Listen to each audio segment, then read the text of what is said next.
नमस्कार साथियों, स्वागत है आपका जीएस की कक्षा में।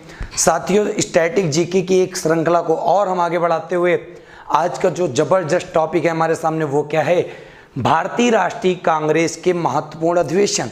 तो आपको पता होगा ये आधुनिक भारत का एक जबरदस्त टॉपिक है जहां से हर बार परीक्षा में प्रश्न पूछे जाते हैं और इस टॉपिक की मदद से हम लोग इतने प्रश्न यहाँ पे तैयार कर लेंगे कि आपको खुद विश्वास नहीं होगा कि हाँ, इससे इतने सारे प्रश्न बन सकते हैं। तो साथियों, बिल्कुल भी बहुत अच्छे से समझिएगा, मज़ा आ जाएगा आपको। ज़बरदस्त तरीके से मैं आपको समझाऊंगा। और सबसे बड़ी बात तो मैं आपको बता दूं, भारतीय राष्ट्रीय कांग्रेस, तो भारतीय राष्ट्रीय कांग्रेस एक तरफ यहाँ पे वर्ष लिखे हुए हैं, एक तरफ यहाँ पे कौन कौन स्थल मतलब कहाँ पर इनकी बैठकें हुई हैं, और एक तरफ अध्यक्ष मतलब किसने कहाँ की अध्यक्षता की है, और एक तरफ प्रमुख घटनाएं मतलब कौन सी बैठक में क्या प्रमुख इंपॉर्टेंट चीज घटित हुई। तो साथियों, भारतीय राष्ट्रीय कांग्रेस की स्थापना ही सिर्फ इसलिए हुई थी कि प्रत्येक वर्ष बैठकें करना और एक महत्वपूर्ण निर्णय लेना कि मेन फोकस किस पे था? आज़ादी, स्वाधीनता, भारत बस आज़ाद होना चाहिए। तो प्रत्येक वर्ष भारतीय राष्ट्रीय कांग्रेस की बैठकें होना, प्रत्येक वर्ष बस एक चीज़, इसी बात पे फैसला करना कि एक साल में हमें क्या प्रोग्रेस करनी है स्वाधीनता के लिए। तो साथियों, भारतीय राष्ट्रीय कांग्रेस को समझने से पहले, वो टेबल पढ़ने से पहले, तो यहाँ पे पूरा का पूरा क्या करते हैं, तो बहुत अच्छे से याद रखिएगा, मज़ा आ जाएगा तुम्हें। ठीक है, चलिए यहाँ पे सबसे पहले तो हम लोग लिख लेते हैं क्या? आईएनसी। आईएनसी का मतलब क्या होता है? Indian national Congress. Indian national Congress, ठीक, जिसको हिंदी में क्या कहते हैं? भारतीय राष्ट्रीय कांग्रेस। भारतीय राष्ट्रीय कांग्रेस। सबसे पहला प्रश्न बनता है कि इसका पुराना नाम बताओ। तो पुराना नाम क्या है? भारतीय राष्ट्रीय संघ। भारतीय राष्ट्रीय संघ किसका पुराना नाम है? ये पुराना नाम किसका है? भारतीय राष्ट्रीय कांग्रेस का। क्लियर? तो भारतीय राष्ट्रीय संघ जो है इसका पुराना नाम है। फिर सबसे बड़ी बात कि भारतीय राष्ट्रीय कांग्रेस की स्थापना कब होती है? तो स्थापना जो होती है वो कब होती है? 28 दिसंबर 1885 को। और इसके संस्थापक कौन होते हैं? तो संस्थापक होते हैं एओ ह्यूम साहब। एओ ह्यूम ने भारतीय राष्ट्रीय कांग्रेस की स्थापना की थी। क्लियर है बात? और प्रत्येक वर्ष इसकी बैठकें होनी थी, ये भी समझ में आ गया होगा। तो यहीं पे बहुत ध्यान समझना, बहुत ही जबरदस्त टॉपिक है। तो इसको छोटा कर लेते हैं थोड़ा सा।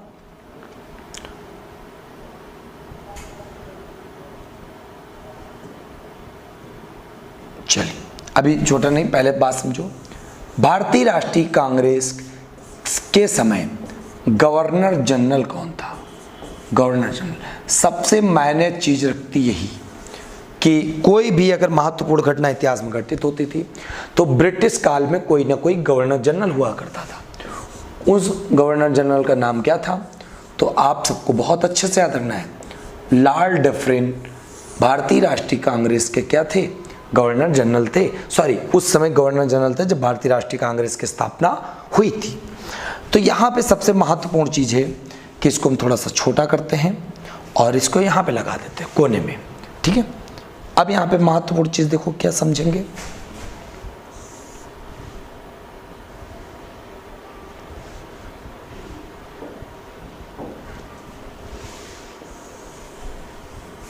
सबसे महत्वपूर्ण चीज़ ये है कि यहाँ पे बैठकें होनी है। शुरू की 4 बैठक सबसे महत्वपूर्ण है। तो पहली बैठक तो याद रखिएगा कहाँ पर होती है? मुंबई में। और पहली बैठक की अध्यक्षता कौन करते हैं? तो उनका नाम था WC बनर्जी। और WC बनर्जी का मतलब होता है व्योमेश चंद्र बनर्जी। इन्होंने भारतीय राष्ट्रीय कांग्रेस की पहली बैठक की अध्यक्षता की थी। इनके साथ पहली बैठक में टोटल कितने प्रतिनिधि थे? तो आप सभी को पता होना चाहिए 72 प्रतिनिधि। कितने प्रतिनिधि थे? 72 प्रतिनिधि इनके साथ बैठक में भाग ले रहे थे। और ये बैठक इंपॉर्टेंट इसलिए ये हुई कहाँ पर? तो याद रखिएगा, ग्वालियर टैंक मैदान, ग्वालियर टैंक मैदान, और इसको क्या बोलते हैं? तो याद रखिएगा, गोकुलदास तेजपाल संस्कृत विश्वविद्यालय, संस्कृत विश्वविद्यालय, यहाँ पर पहली बैठक भारतीय राष्ट्रीय कांग्रेस की हो रही थी। ये कहाँ पड़ता है? मुंबई में। तो इतने प्रश्न पहली बैठक के आपको क्या करने हैं? याद करके रखने हैं। अब यहीं पे बात करते हैं बहुत अच्छे से कि दूसरी बैठक कहाँ पर हुई? तो दूसरी हुई है 1886 में। और कहाँ पर हुई है? तो कलकत्ता में, कलकत्ता में हुई है। यहाँ पे अध्यक्षता कौन कर रहे थे? तो अध्यक्षता कर रहे थे DB नेहरूजी, दादा भाई नेहरूजी। और आप सभी परिचित होंगे दादा भाई नेहरूजी को grand old man of India कहते हैं। Grand old man of India के नाम से जानते किसको? दादा भाई नेहरूजी को। और दादा भाई नेहरूजी की 2 पुस्तकें फेमस हैं। वो दोनों पुस्तकों का नाम है, एक का नाम है राष्ट्रगुप्तूर और एक का नाम है poverty and un-British rule in India. और दादा भाई नेहरूजी ने सबसे पहले अपनी इसी पुस्तक में किसके बारे में बताया था? राष्ट्रीय आय के बारे में। राष्ट्रीय आय की गणना सबसे पहले किसने की? तो राष्ट्रीय आय की गणना सबसे पहले की दादा भाई नेहरूजी ने। किस पुस्तक में? इसमें। और कब की? 1867 और 68 में। और कितने रुपए आय बताई? तो आय भी इन्होंने बताई कि भारत में प्रत्येक व्यक्ति की आय 20 रुपए प्रति व्यक्ति है। और दादा भाई नेहरूजी किस धर्म के थे? तो ये पारसी धर्म के थे। इसीलिए पेपर में प्रश्न बनता है भारतीय राष्ट्रीय कांग्रेस के पहले पारसी अध्यक्ष। भारतीय राष्ट्रीय कांग्रेस के पहले पारसी अध्यक्ष कौन? तो पहले पारसी अध्यक्ष कौन? दादा भाई नेहरूजी। क्लियर होगी बात? अब यहीं पे पहले वाले की एक चीज और याद रखना, मुंबई में तो बैठक हुई थी। ये पहले होनी कहाँ थी? पुणे में होनी थी। परंतु पुणे में प्लेग नामक महामारी फैल गई थी। प्लेग नामक महामारी फैलने के कारण ये हुई थी मुंबई में। क्लियर होगी बात? तो पहले और दूसरी के बारे में सारे प्रश्न तुम्हारे दिमाग में क्या हो गए होंगे? फीड हो गए होंगे भाई। ठीक है, चलिए बात करते हैं आगे बहुत अच्छे से। आगे तीसरी बैठक याद रखना बहुत अच्छे से, 3rd नंबर की। तो 3rd नंबर की बैठक कहाँ होती है? मद्रास में होती है। और अध्यक्षता कौन करता है? बदरुद्दीन तैयब जी। बदरुद्दीन तैयब जी। और बिल्कुल सीरियल से सन याद रखना, पहली 85 में हुई थी, दूसरी 86 में। तो तीसरी कहाँ होनी है? 1887 में। ठीक, मद्रास। अब नाम से क्लियर हो रहा होगा ये मुस्लिम है। तो भारतीय राष्ट्रीय कांग्रेस के पहले मुस्लिम अध्यक्ष कौन थे? तो भारतीय राष्ट्रीय कांग्रेस के पहले मुस्लिम अध्यक्ष थे बदरुद्दीन तैयब जी। क्लियर हो गई बात? सारे प्रश्नों को बड़ी बारीकी समझो। चौथी बैठक जो इंपॉर्टेंट है, क्योंकि देखो 4 बिल्कुल सीरियल से याद रखना। चौथी बैठक होगी कहाँ? 1888 में। कहाँ पर हुई है? इलाहाबाद में। और यहाँ पे अध्यक्षता किसने की? यहाँ पर अध्यक्षता की है जॉर्ज यूल ने। जॉर्ज यूल ने। इसलिए इनका प्रश्न आता है भारतीय राष्ट्रीय कांग्रेस के प्रथम अंग्रेज अध्यक्ष। भारतीय राष्ट्रीय कांग्रेस के प्रथम अंग्रेज अध्यक्ष कौन थे? तो जारजूल थे। क्लियर। फिर आगे बात, अगर इस मैप के अकॉर्डिंग देखा जाए तो यहाँ पर पहली बैठक मुंबई, दूसरी बैठक कलकत्ता इधर पड़ता है, तीसरी बैठक यहाँ मद्रास और चौथी बैठक यहाँ उत्तर प्रदेश की इलाहाबाद में। आप खुद भर सकते हो 1885, 86, 87, 88 सबके बारे में सारे प्रश्न भी आपको समझ में आ गए। अब भाई बात करते हैं, हम लोग अपनी शीट पे पहुंच जाते हैं तो देखते हैं अच्छे से। तो बालक बहुत अच्छे से आपको सबको पता होना चाहिए, ठीक है। चलिए, तो इतने प्रश्न समझ में आ गए ना। देखो दोनों का मिक्सअप में पढ़ाऊंगा, अच्छे से समझ जाओगे। तो भाई देखो, तो पहली वाली समझ में आई गई, अच्छे से हमने लिखवा ही दिया। दूसरी भी समझ में आ गई, तीसरी भी समझ में आ गई, चौथी भी समझ में आ गई, और सारे प्रश्न भी हमने आपको बता दिए 4 के, ठीक। अब बात करते हैं 1890 की, कलकत्ता की फिरोज शाह मेहता। ये डायरेक्ट पेपर में प्रश्न आता है कि 1890 कलकत्ता अधिवेशन में जो बैठक हुई थी भारतीय राष्ट्रीय कांग्रेस की, उसकी अध्यक्षता किसने की थी? तो फिरोज शाह मेहता ने की थी। अब बात कर लेते हैं बहुत अच्छे से, थोड़ा सा देखो ये 3 नाम दिख रहे हैं। 1896 कलकत्ता रहमतुल्लाह सहनी, 1905 बनारस गोपाल कृष्ण गोखले, 1906 कलकत्ता दादा भाई नेहरू। ये इन तीनों की भी चर्चा वहीं पर करते हैं क्योंकि वहाँ पर आसानी से लिख लेंगे हम लोग, ठीक है। चलिए इसको ऊपर कर देते हैं अच्छे से। तो सबसे पहले आपको दिखा वहाँ पर क्या, 1896। तो 1896 की जो बैठक हुई वो कहाँ पर हुई? कलकत्ता में हुई भाई साहब। कहाँ पर हुई? कलकत्ता में। अध्यक्षता कौन कर रहा था? अध्यक्षता कर रहे थे रहीमतुल्लाह सयानी, रहीमतुल्लाह सयानी। और यहाँ पर विशेष घटना क्या घटित हुई? तो याद रखिएगा, इस अधिवेशन में एक सबसे इम्पोर्टेंट चीज़ हुई कि यहाँ पर वंदे मातरम पहली बार गाया गया। वंदे मातरम मतलब राष्ट्रगीत सबसे पहले गाया गया। कब? 1896 के कलकत्ता अधिवेशन, जहाँ के रहमतुल्लाह सैनी अध्यक्षता कर रहे थे। वंदे मातरम किस पुस्तक से में लिखा है? किस पुस्तक से लिया गया? आनंद मठ से। और आनंद मठ के रचयिता कौन हैं? आनंद मठ के रचयिता हैं बंकिम चंद्र चटर्जी। और यहीं पे प्रश्न याद रखिएगा, आनंद मठ में एक विद्रोह का भी वर्णन है। वो कौन सा विद्रोह है? उस विद्रोह का नाम है सन्यासी विद्रोह। उस विद्रोह का नाम है सन्यासी विद्रोह। वंदे मातरम मतलब राष्ट्रगीत कितनी देर में गाया जाता है? तो आप सबको पता होना चाहिए 65 सेकंड में भाई। 65 सेकंड मतलब 1 मिनट 5 सेकंड में गाया जाता है। क्लियर होगी बात? यहाँ पे वंदे मातरम की बात अच्छे समझ में आ गई। तो ये कलकत्ता अधिवेशन में हुआ था। यहीं पे एक अधिवेशन और याद रखना जो पेपर में बहुत पूछा जाता है। जब राष्ट्रगीत आ गया तो 1911 का अधिवेशन याद रखिएगा। और यहाँ पे कहाँ पर हुआ? कलकत्ता में हुआ। और अध्यक्षता कौन कर रहा था? तो पंडित बिशन नारायण दत्त। पंडित विशन नारायण दत्त यहाँ की अध्यक्षता कर रहे थे। और इस अधिवेशन में क्या विशेष हुआ? इस अधिवेशन में विशेष यही हुआ कि यहाँ पर सबसे पहले राष्ट्रगान गाया गया, मतलब जन गण मन सबसे पहले कहाँ गाया गया? यहीं पर। और राष्ट्रगान को गाने में कितनी देर लगती है? तो लगती है 52 सेकंड, ठीक। और राष्ट्रगान में याद रखिएगा ये किसने लिखा? तो ये लिखा रवीन्द्रनाथ टैगोर ने। रवीन्द्रनाथ टैगोर ऐसे व्यक्ति थे जिन्होंने भारत के साथ साथ बांग्लादेश का भी राष्ट्रगान लिखा, अमार सुनार बांग्ला।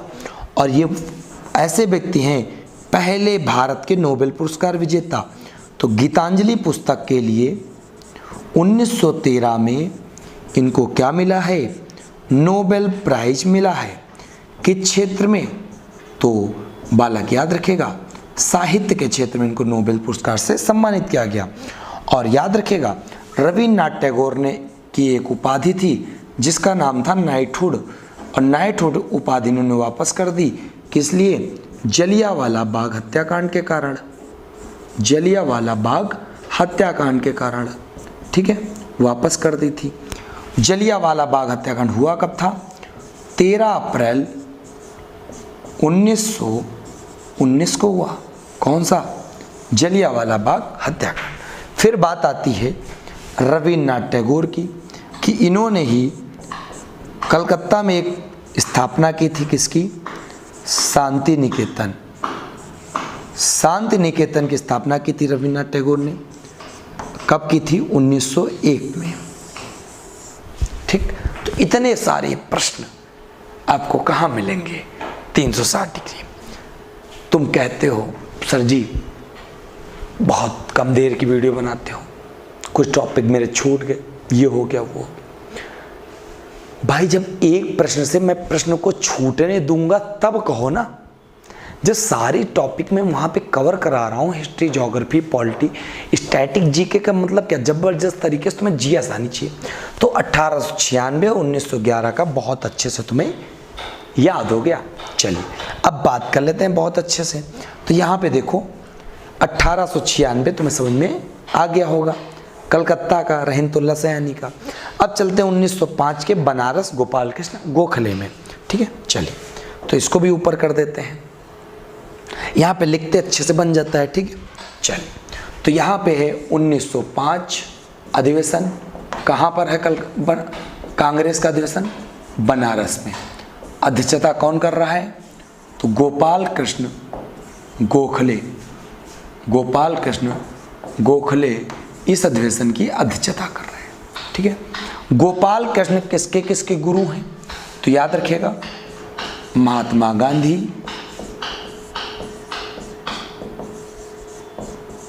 महात्मा गांधी प्लस मोहम्मद अली जिन्ना,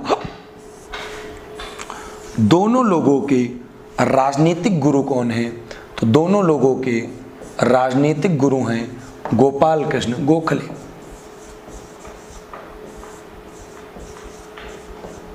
यहीं पे याद रखिएगा, ये जब भारतीय राष्ट्रीय कांग्रेस के 1905वें अधिवेशन की अध्यक्षता कर रहे थे तो इनके समय में सबसे महत्वपूर्ण चीज़ क्या घटी? इनके समय में घटित यह हुआ कि इनके समय में बंगाल विभाजन हुआ। क्या हुआ? बंगाल विभाजन। और बंगाल विभाजन के समय गवर्नर जनरल कौन था? तो वो उस व्यक्ति का नाम था लॉर्ड कर्जन। ठीक, लॉर्ड कर्जन था। और बंगाल विभाजन के विरोध में भारतीय क्या कर रहे थे? 2 आंदोलन चलाए महत्वपूर्ण। एक का नाम था बंग भंग आंदोलन। बंग भंग आंदोलन बंगाल विभाजन के विरोध में चला। और एक का नाम था स्वदेशी आंदोलन। स्वदेशी आंदोलन एक दूसरे का नाम था।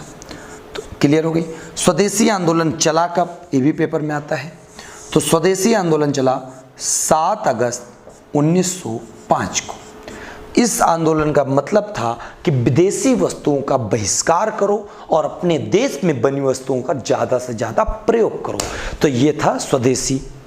7 अगस्त को स्वदेशी आंदोलन मनाया गया, इसीलिए इस दिन मनाया जाता है क्या? नेशनल हैंडलूम डे, मतलब राष्ट्रीय हथकरघा दिवस। तो राष्ट्रीय हथकरघा दिवस कब मनाया जाता है? तो राष्ट्रीय हथकरघा दिवस मनाया जाता है 7 अगस्त को। क्लियर हो गई बात? यहीं पे याद रखिएगा बहुत अच्छे से। गोपाल कृष्ण गोखले के गुरु का नाम क्या था? तो गोपाल कृष्ण गोखले के गुरु का नाम था MG रनाडे, महादेव गोविंद रनाडे। ठीक है, फिर आगे बात समझना। MG रनाडे का एक प्रश्न पेपर में बहुत बढ़िया आता। इन्होंने एक स्थापना की, आंदोलन संस्था की, जिसको कहते हैं पूना सार्वजनिक सभा।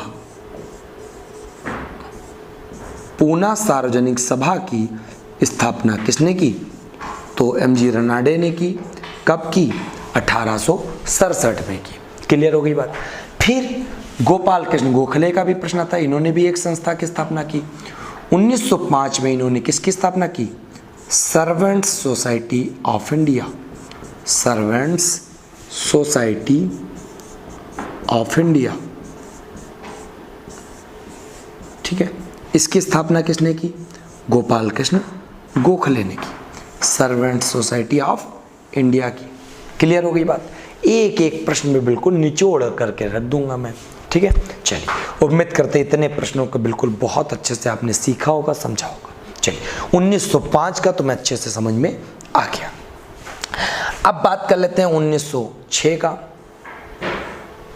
तो आप यहां मिलाते भी चलो, तो 1905 भी कंप्लीट हो गया। अब बात करेंगे 1906 का, कलकत्ता अधिवेशन, जहां की अध्यक्षता कौन कर रहे थे? दादा भाई नेहरू जी। और इनके बारे में तो हम तुमको ऐसे ही बता दे रहे हैं यहीं पर। 1906 का कलकत्ता अधिवेशन, दादा भाई नेहरू जी। यहां पर प्रश्न आता है, पूर्ण स्वराज की सबसे पहले मांग किसने की? तो पूर्ण स्वराज की सबसे पहले मांग की दादा भाई नेहरू जी ने। कहां पर की? 1906 में कलकत्ता अधिवेशन में। क्लियर हो गई बात।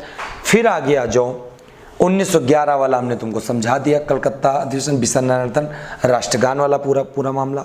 ठीक है, यहीं पे याद रखिएगा बहुत अच्छे से कि पूर्ण स्वराज की मांग की किसने? दादा भाई नेहरू जी ने। अब बात चले आओ 1907 में। 1907 में सूरत अधिवेशन हुआ। यहाँ पे राम है, यहाँ पे सा कर लो, रास बिहारी घोष। इनके समय में इंपॉर्टेंट क्या हुआ? तो समझो बात को। इनके समय महत्वपूर्ण घटना ये घटित हुई कि दो स्वतंत्रता के लिए दो प्रकार के लोग थे, गरम दल, एक नरम दल। तो जो गरम दल थे वो लोग सोचते थे कि हमको आज़ादी अंग्रेजों को मार के मिलेगी, तो हम इनको मार डालेंगे और ये भाग जाएंगे। और नरम दल के लोग सोचते थे कि हमको आज़ादी अहिंसा से मिलेगी, हम आंदोलन करेंगे और बिना हिंसा के बिना हम लोग आज़ादी हो जाएंगे। तो क्या हुआ? 1907 का सूरत अधिवेशन, रास बिहारी घोष अध्यक्षता कर रहे थे। यहाँ पर प्रमुख घटना क्या घटित हुई? नरम दल व गरम दल क्या हो गए? अलग अलग हो गए। नरम दल व गरम दल क्या हो गए? अलग अलग हो गए। कब? 1907। फिर आ जाओ, एक यहाँ 1911 वाला तुमको हमने समझाई दिया। फिर बस रहा 1916 का लखनऊ अधिवेशन, अंबिका चरण मजूमदार। यहाँ पर प्रश्न आता है कि नरम दल व गरम दल एक कब हुए? तो नरम दल व गरम दल एक हो गए। कब? 1916 के लखनऊ अधिवेशन में। क्लियर हो गई बात। फिर बात समझना, 1916 में एक प्रमुख और घटना क्या घटित हुई? कांग्रेस प्लस मुस्लिम लीग के बीच समझौता हुआ। मुस्लिम लीग के बीच समझौता कौन से अधिवेशन में हुआ? ये 1916 में ही हुआ। ठीक है, ये दोनों 1916 के ही हैं भैया।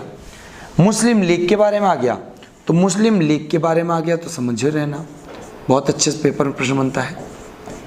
मुस्लिम लीग भी एक संस्था थी जिसकी स्थापना 1906 में हुई थी। कहाँ पर हुई थी? तो ये हुई थी ढाका में। और यहाँ पे अध्यक्षता किसके द्वारा की गई थी? एक व्यक्ति का नाम था आगा खां और दूसरे व्यक्ति का नाम था सलीम उल्लाह खां। सलीम उल्लाह खां, ये याद रखिएगा, बहुत बढ़िया प्रश्न है, आसानी से तुम कर ले जाओगे कि मुस्लिम लीग की स्थापना कब, कहाँ और किसके द्वारा की गई। चलो, इतनी बात समझ में आ गई भाई, इतनी बात समझ में आ गई होगी उम्मीद करते हैं। अब बात समझना बहुत ध्यान से। 1916 में इंपॉर्टेंट चीज क्या है? यहीं पर एक कोटेशन बोली गई थी। क्या बोली गई थी? स्वराज मेरा जन्मसिद्ध अधिकार है। स्वराज मेरा जन्मसिद्ध अधिकार है, इसे मैं लेकर रहूंगा। इसे मैं लेकर रहूंगा। पेपर में प्रश्न आता है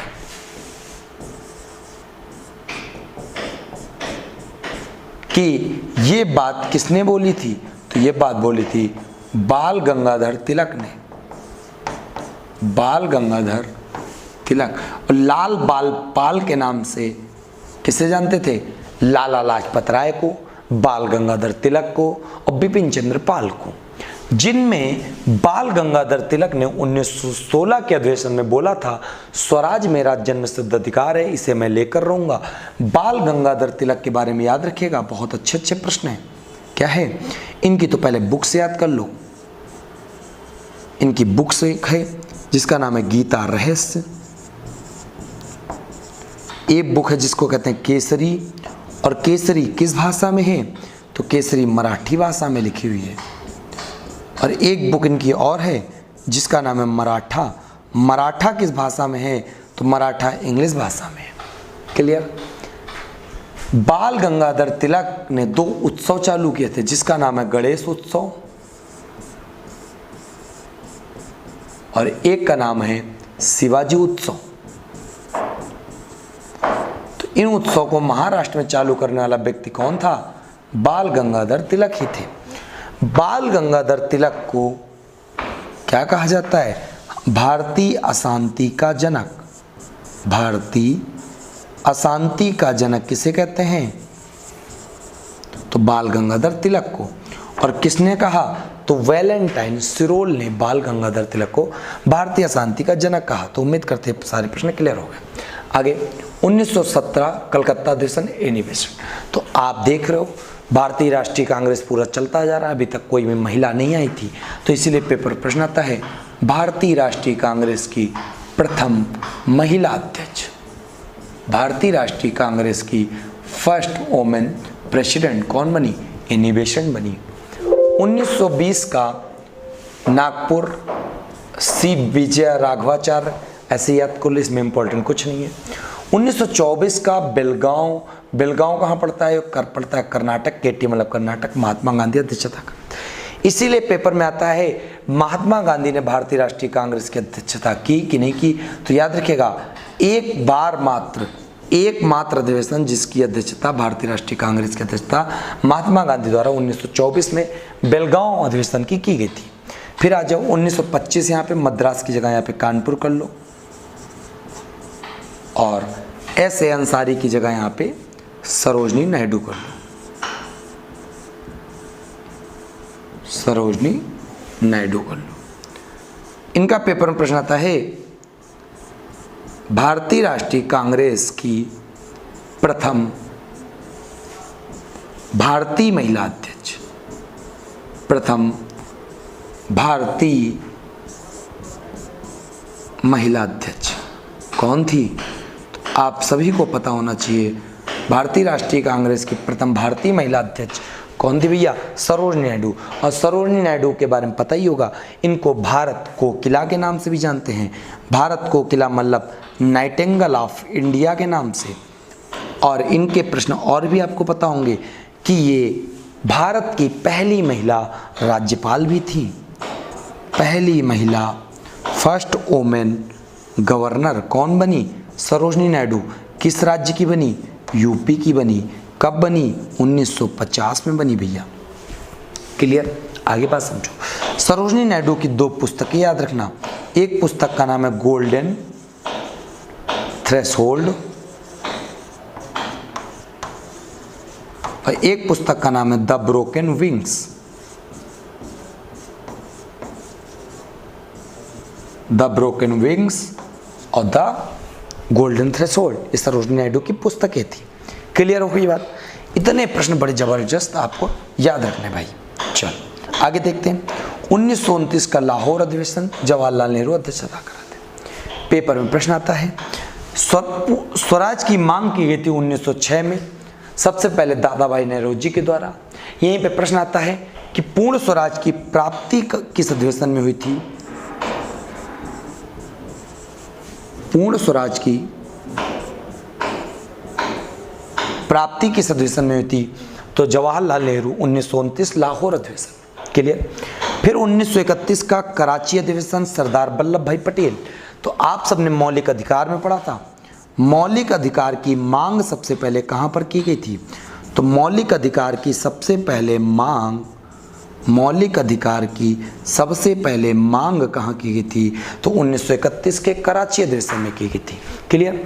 फिर 1936 का लखनऊ अधिवेशन जवाहरलाल नेहरू का, ऐसे याद कर लो। 1937 का फैजपुर अधिवेशन जवाहरलाल नेहरू। फैजपुर पड़ता है कहाँ पे? महाराष्ट्र में, और ये केवल गांव है, इसीलिए पेपर में प्रश्न आता है भारतीय राष्ट्रीय कांग्रेस का एकमात्र अधिवेशन जो गांव में आयोजित हुआ, गांव में आयोजित होने वाला एकमात्र भारतीय राष्ट्रीय कांग्रेस का अधिवेशन कौन सा हुआ? फैजपुर 1937 का। 1938 का हरिपुरा अधिवेशन सुभाष चंद्र बोस का, याद रखिएगा। और सुभाष चंद्र बोस ही थे भारतीय राष्ट्रीय कांग्रेस के एक अधिवेशन और हो रहा था जिसका नाम था 1939 का, और यहाँ पर त्रिपुरी जगह का नाम था और अध्यक्षता कौन कर रहा था? सुभाष चंद्र बोस। लेकिन पेपर में प्रश्न क्या आता है? सुभाष चंद्र बोस ने यहाँ पर क्या कर दिया था? इस्तीफा दे दिया था इस वाले अधिवेशन से। तो जब इस्तीफा दे दिया, पेपर में प्रश्न आता सुभाष चंद्र बोस ने भारतीय राष्ट्रीय कांग्रेस का कौन सा अधिवेशन था जिससे इस्तीफा दे दिया? तो 1939 का त्रिपुरी अधिवेशन। उसके बाद अध्यक्ष पद पे कौन संभाले गए, अध्यक्ष कौन बने? तो याद रखिएगा राजेंद्र प्रसाद उसके बाद अध्यक्ष बने भारतीय राष्ट्रीय कांग्रेस के। क्लियर? फिर आगे समझो। 1940 का रामगढ़ अबुल कलाम आजाद का। तो याद रखिएगा सबसे युवा अध्यक्ष, सबसे युवा अध्यक्ष कौन? अबुल कलाम आजाद। फिर लगातार 6 वर्ष तक अध्यक्ष पद पर कौन रहे? तो रहे मौलाना अबुल कलाम आजाद। फिर 1946 का अधिवेशन मेरठ में अध्यक्षता हो रही थी, जेबी कृपलानी अध्यक्ष बने हुए थे। उसी समय 15 अगस्त 1947 आता है, इसीलिए पेपर में प्रश्न आता है आजादी के समय भारतीय राष्ट्रीय कांग्रेस का अध्यक्ष कौन हुआ? आजादी के समय भारतीय राष्ट्रीय कांग्रेस का अध्यक्ष, आईएनसी का अध्यक्ष कौन हुआ? तो जेबी कृपलानी साहब आज़ादी के समय भारतीय राष्ट्रीय कांग्रेस के अधिवेशन के अध्यक्ष हुए। तो इस प्रकार पूरा का पूरा मामला सिमट गया भारतीय राष्ट्रीय कांग्रेस का एक स्टैटिक जीके की वीडियो में। साथियों, विश्वास आप मानोगे नहीं, अगर आपने स्टैटिक जीके हमारी कंप्लीट कर ली, पेपर में प्रश्न आपके फंसेंगे नहीं। अगर इधर उधर से 1-2 टॉपिक रह भी जाते तो इतना परेशान मत हो। क्यों? क्योंकि हमने स्टैटिक जीके में चारों एंगल घुमाया है, हर प्रश्न को वहाँ पे समाहित किया है। तो इसी प्रकार आज की भी कक्षा स्टैटिक जीके की समाप्त होती है। अब एक इंतज़ार रहेगा नई स्टैटिक जीके का। तो सभी साथियों को अब हम लोग जय हिंद बोलते हैं, फिर मिलते हैं एक नई वीडियो के साथ। तब तक के लिए जय हिंद, जय भारत।